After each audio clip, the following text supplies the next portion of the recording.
ॐ श्री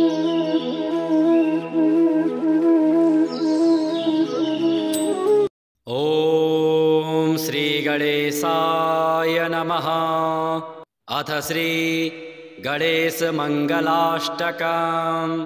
गजाननाय गांगेय सहजाय सदात्मने गौरी प्रियतनूजाय गणेशायास्तु मंगलम्।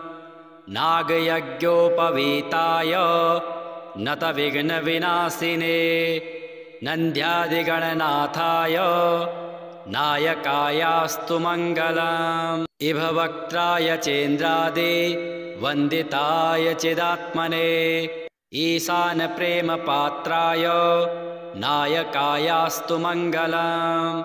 सुमुखाय सुषुण्डाग्रो क्षिप्तामृतघटाय च शूरवृन्दनिषेव्याय चेष्टदायास्तु मंगलम्। चतुर्भुजाय चन्द्रार्ध विलसन्मस्तकाय च चरणावनतानर्थ तारणायास्तु मंगलम्। वक्रतुण्डाय वटवे वन्याय वरदाय च विरूपाक्षसुतायास्तु विघ्ननाशाय मंगलम्।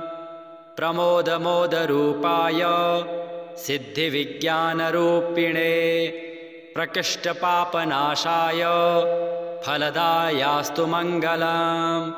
मंगलं गणनाथाय मंगलं हरसूनने मंगलं विघ्नराजाय विघ्नहर्तेस्तु मंगलम्। श्लोकाष्टकमिदं पुण्यं मंगलप्रदमादरात् पठितव्यं प्रयत्नेन सर्वविघ्ननिवृत्तये। इति श्री गणेशमंगलाष्टकं सम्पूर्णम्।